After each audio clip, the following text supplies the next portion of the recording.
penso a meu respeito e aquilo que o Senhor pensa a nosso respeito, que é o que eu disse no início, irmãos, que nós precisamos começar a pensar nisso para não perder o foco.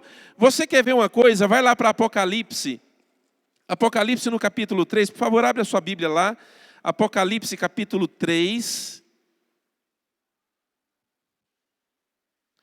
Veja aqui a igreja, a carta à igreja de Laodiceia, no versículo 14.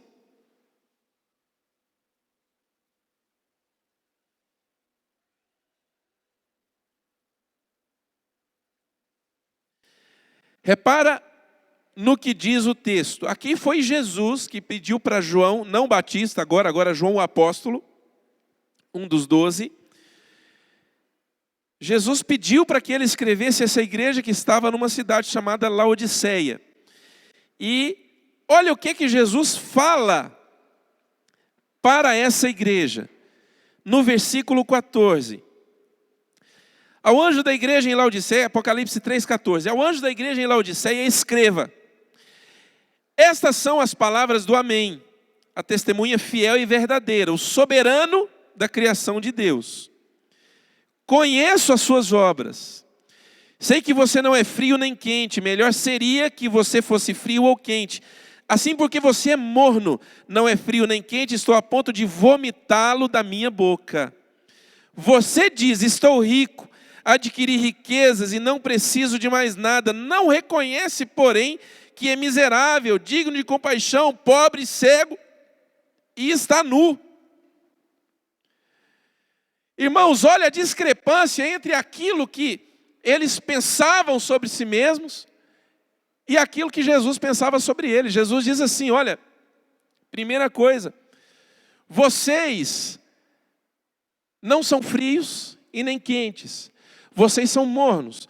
E pelo fato de você ser morno, eu estou a ponto de vomitá-lo na minha boca. Ou seja, irmãos, é a igreja, porque isso foi escrito para uma igreja. É a igreja, irmãos, que ela entra numa condição em que ela perde a sua característica natural, irmãos. Ou seja, a questão aqui do ser frio ou do ser quente, como eu sempre digo quando eu falo sobre esse texto, não tem nada a ver com ser quente é porque é cheio do Espírito Santo, frio é porque é frio mesmo. Não, nesse ponto aqui não tem nada a ver. Mas aqui fala de uma característica que foi perdida. Ou seja, era uma água. Era uma água que deveria ser quente ou ela deveria ser fria. Mas ela não é quente e nem é fria, ela é morna. Ou seja, irmãos, a igreja de Laodiceia, ela passa por uma fase onde ela é marcada pela perda da característica natural. Ou seja, ela deixou de ser aquilo que Jesus planejou que ela fosse. Ela deixou de ter aquela natureza que ela foi projetada para ser. É como se João Batista, irmãos, lá em Lucas capítulo 1, ao invés, irmãos, dele ser um pregador e agir no poder, né, no espírito e no poder de Elias, ele começasse a fazer outra coisa da vida dele. Ele não se preocupasse com o chamado dele que foi feito para ele antes que ele fosse formado no ventre da mãe dele, no ventre de Isabel, a mãe dele. Porque quando o anjo fala com Zacarias, Isabel ainda não estava grávida. Ela fica grávida depois, ou seja, irmãos, sabe, Deus conhece tanto a gente, irmãos. Deus conhece você, Deus conheceu você antes mesmo de você ser formado. E planejou, irmãos, no coração dele, algo para você, algo para a sua vida. A pergunta é se hoje eu tenho vivido aquilo que Deus planejou para a minha vida. E num contexto de igreja, irmãos, se nós como igreja, nós temos vivido aquilo que o Senhor planejou para nós. A igreja de Laodiceia, ela perde a sua característica. Era para ser fria, mas não é. Era para ser quente, não é. Ela é morna. Isso, irmãos, causa uma repulsa no Senhor. Aí Jesus entra mais fundo, porque o que eu acho mais sério não é nem a questão do quente ou frio aqui. Eu acho mais sério é a discrepância de opiniões. Primeira a opinião da igreja, segunda a opinião de Jesus. Aí Jesus está dizendo para eles, e Jesus fala assim, olha o tanto que isso é sério, irmãos. Jesus fala assim, vocês estão dizendo, sou rico e abastado. Tenho de tudo, não preciso de mais nada. Era o que a igreja estava dizendo sobre ela mesma. Irmãos, ela tinha dinheiro. Ela tinha dinheiro. Você sabe o que eu já descobri? Eu já descobri que para a gente alcançar até os confins da terra com o Evangelho, nós não dependemos do dinheiro, irmãos. Eu posso ouvir um amém? Nós não dependemos. Sabe do que nós precisamos? Sabe do que nós dependemos? Precisamos entender e obedecer a palavra de Deus. E sair no poder do Espírito Santo. Mas recebereis poder. Nós precisamos do poder de Deus, irmãos. Sabe, a característica da igreja, irmãos, é ter o poder de Deus. Sabe, é ser marcada pelo poder de Deus. É viver e andar no poder de Deus. É o que marcou a vida de João Batista. O anjo fala para ele, ele vai sair no espírito e no poder de Elias. E a igreja perdeu o seu poder.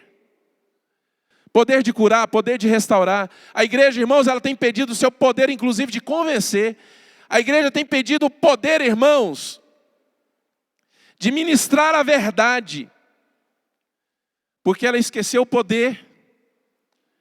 E ela se ligou ao quê? Ela se ligou ao dinheiro. Essa é a verdade sobre a igreja de Laodiceia.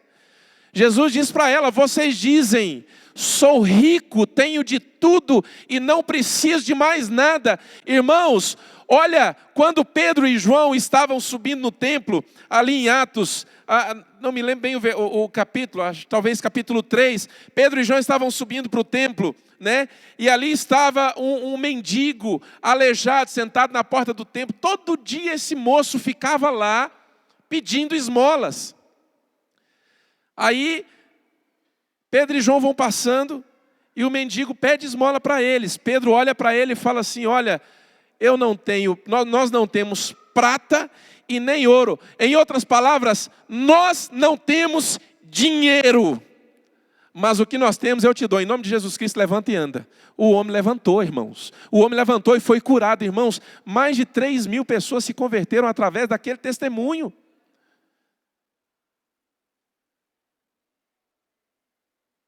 Sabe o que é que tem movido, irmãos, o coração da igreja no Brasil hoje? Shows, personalidades. E isso, irmãos, tem se confundido com avivamento. Por quê? Porque acha-se que avivamento é você ter um culto lotado, ou você ter milhares de pessoas. Irmãos, eu ouvi uma máxima de um pastor há umas semanas atrás, e esse pastor diz assim, a igreja ela tem estado tão enganada que ela acha que quando, ela consegue fazer um evento e lotar um estádio por causa de cantores famosos, por causa de grandes personalidades, ela acha que isso é avivamento. Se isso é avivamento, um show do Luan Santana é um mega avivamento. Eu falei, rapaz, ele tem razão. É verdade. Um show de Simone e Simaria é um mega avivamento, irmãos. Sabe, um show de qualquer cantor sertanejo gospel, então, sertanejo gospel não, sertanejo secular, né?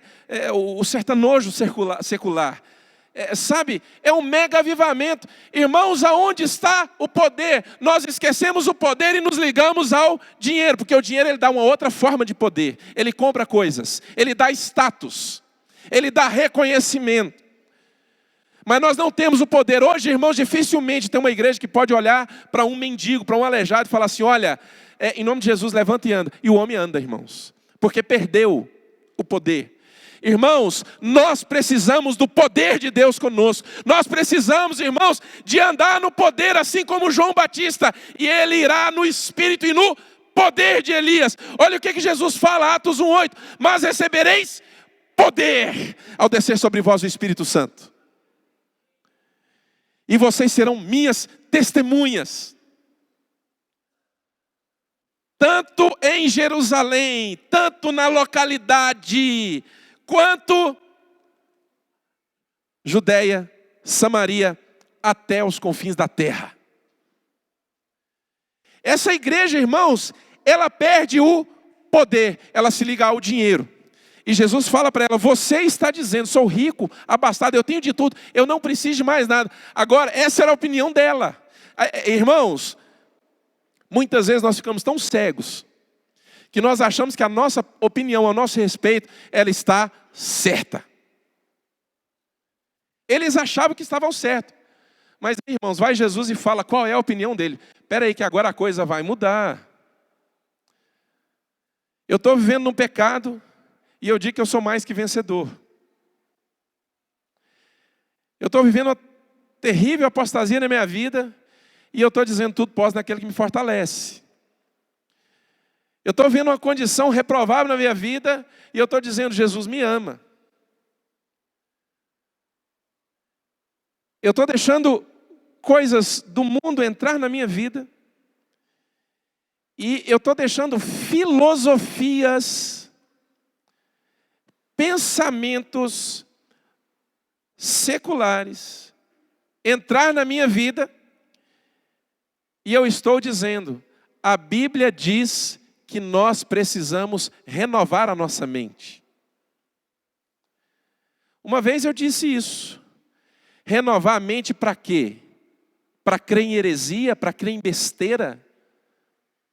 Para crer em coisa que vem do maligno? Não, para isso eu não renovo a minha mente não. Para isso minha mente é fechada, totalmente fechada. Eu renovo a minha mente pela palavra de Deus. É a palavra de Deus, irmãos. É a Bíblia Sagrada, irmãos. É ela que vai renovar a nossa mente. Querido, se você tem abrido a sua mente. Não, sabe, um dia uma pessoa me disse isso. Não, mas para você crer nisso, você tem que ter a mente aberta. Eu respondi, para isso a minha mente é fechada. Por quê? Porque vai contra o que a palavra de Deus diz. Aí, irmãos, entra essa igreja dizendo de si mesma, eu sou rica e abastada, tenho de tudo, não preciso mais nada. Mas agora Jesus vai dizer a opinião dele sobre ela. E a opinião de Jesus, irmãos, é totalmente diferente sobre essa igreja. Ele diz o seguinte, versículo 17, você diz, estou rico, adquiri riqueza, não preciso de mais nada. Não reconhece, porém, ou eu, porém, te digo, você é miserável, digno de compaixão, é pobre, é cego e está nu. Irmãos, que discrepância. Olha o que ela pensava sobre si mesma, olha o que Jesus pensa sobre ela. Querida, a verdade sobre a nossa vida e sobre a nossa condição não é as coisas que eu invento a meu respeito. A verdade sobre a minha vida é o que Jesus diz e é o que está escrito na palavra de Deus. Essa é a verdade, isso é o que vale. Quer ver agora? Olha aqui. Apocalipse 2, versículo 8.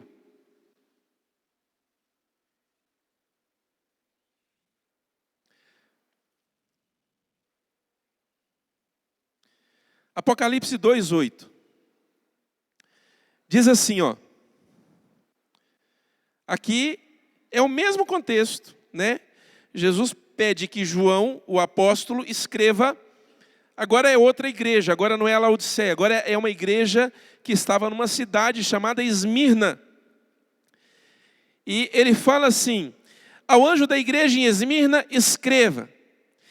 Estas são as palavras daquele que é o primeiro e o último, que morreu e tornou a viver. Conheço as suas aflições e a sua pobreza. Sabe por que Jesus fala que conhecia a aflição deles e a pobreza deles? Sabe por quê, irmãos? Esmirna foi uma igreja duramente perseguida pelos imperadores romanos. Por isso Jesus fala aqui de aflição. Ele conhecia a aflição daquela igreja. E por causa, irmãos, dessa perseguição, a igreja, de fato, ela foi destituída dos seus bens. Os membros foram destituídos dos seus bens. Por quê? Porque uma das faces da perseguição era justamente confiscar os bens. Então, se você não presta adoração ao imperador romano, se você não entra na corrente de pensamento sabe, daquela época, além de morrer, além de ser preso, além de ser torturado, você vai ter os seus bens confiscados. E a igreja teve, irmãos, os bens confiscados. Irmãos, eles de fato eram pobres. Agora é diferente da pobreza lá de Laodiceia. Aqui é porque eles não tinham dinheiro mesmo, irmãos. Passavam necessidade. Estavam aflitos, irmãos, por causa da dura perseguição. Irmãos, eu quero dizer para você hoje, irmãos, presta atenção no que eu vou te falar. E vê se você concorda comigo. Irmãos, para essa igreja que nós vemos hoje, esse modelo de igreja que nós vemos hoje no Brasil, é impensável que alguém suporte ser preso por causa do Evangelho. Ou passar aflições por causa do Evangelho, ou perder os seus bens por causa do testemunho cristão por causa do Evangelho. É impensável. É uma coisa, irmãos, que não cabe na cabeça dessa igreja. Não cabe, irmãos. Sabe por quê, irmãos? Porque essa igreja ela perdeu a visão. Ela perdeu a visão do Senhor. Eu disse no começo que uma das coisas que eu pretendo fazer é visitar aquelas 5 famílias que foram espancadas, né? Há meses atrás, nós inclusive mandamos uma oferta para eles, né? Mostrei a foto deles depois e enfim. E, irmãos, no meio deles estava, a que eu disse para vocês, uma mulher que estava grávida, o marido estava trabalhando em outra cidade, e ela apanhou. Graças a Deus não perdeu o bebê e não foi morta. Mas a história dela, irmãos, foi o seguinte: como ela estava sozinha, devia estar com os filhos, eles bloquearam a casa dela, não deixaram ela entrar. Irmãos, ela ficou 3 dias tomando chuva, porque foi tempo de chuva agora. Na Índia está terminando a estação de chuvas, né? Aliás, já terminou a estação de chuvas. Ficou 3 dias, irmãos, sem ter aonde ir, sem ter o que comer. Aí ela vai na polícia, ela denuncia a agressão, a polícia vai lá, desbloqueia a casa dela, permite que ela entre e vai embora. Quando a polícia vai embora, no dia seguinte, lá vem eles de novo. Irmãos, eles batem nela novamente, porque ela denunciou eles. E aí, irmãos, lá vai ela novamente na polícia. Me bateram de novo. Sabe o que a polícia falou para ela? Deixa tudo que você tem nesse vilarejo e vai embora para casa dos seus pais. Irmãos, ela deixou tudo, não levou nada, só a roupa do corpo, foi embora.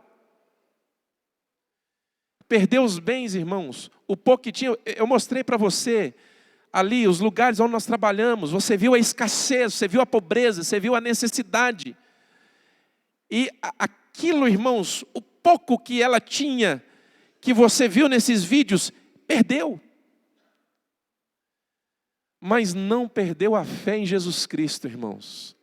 Irmãos, para essa igreja hoje é impensável passar aflições por causa de Cristo. Ela tem dinheiro, então ela compra liberdade, ela cala a boca, sabe? Ela tem poder, não é o poder de Deus, mas ela tem um poder de influência, sabe? E ela pode mover, sabe? Ela pode politicamente articular algumas coisas para que ela tenha paz. Irmãos, eu quero dizer para você, a igreja que Jesus planejou, irmãos, é uma igreja que está disposta, ela deve estar disposta a sofrer por causa do nome dEle. Qual é a sua reação se fosse preso hoje? Se apanhasse, porque você é crente? É por isso que Jesus fala aqui que conhece a aflição dessa igreja. Mas por outro lado, irmão, Jesus fala assim: eu conheço a sua aflição, conheço a sua pobreza, mas você é rico. Essa riqueza que Jesus fala que essa igreja tem, não é aquela riqueza lá de Laodiceia, não é o dinheiro, irmãos, mas era os fundamentos que eles guardavam no seu coração sobre a palavra de Deus e que mantiveram eles firmes até o fim. Para terminar, vamos ler aqui a partir do versículo 9. Conheço Apocalipse 2:9, conheço as suas aflições e a sua pobreza, mas você é rico. Conheço a blasfêmia dos que se dizem judeus. Olha, irmãos, o que Jesus fala para eles? Não tenha medo do que você está prestes a sofrer. O diabo lançará alguns de vocês na prisão para prová-los, e vocês sofrerão perseguição durante 10 dias. Seja fiel até a morte, e eu lhe darei a coroa da vida. Essa é a igreja, irmãos. Fiel até a morte, não é porque vive num país que não tem perseguição. Não, é fiel até a morte, irmãos, porque ela está disposta a aguentar sofrimentos por Jesus Cristo. Essa é a igreja, irmãos. De que igreja você tem feito parte? Eu quero fazer parte, irmãos, da igreja que vai ficar firme em Jesus, cumprindo seu propósito até o fim. Amém, irmãos? Vamos ficar de pé.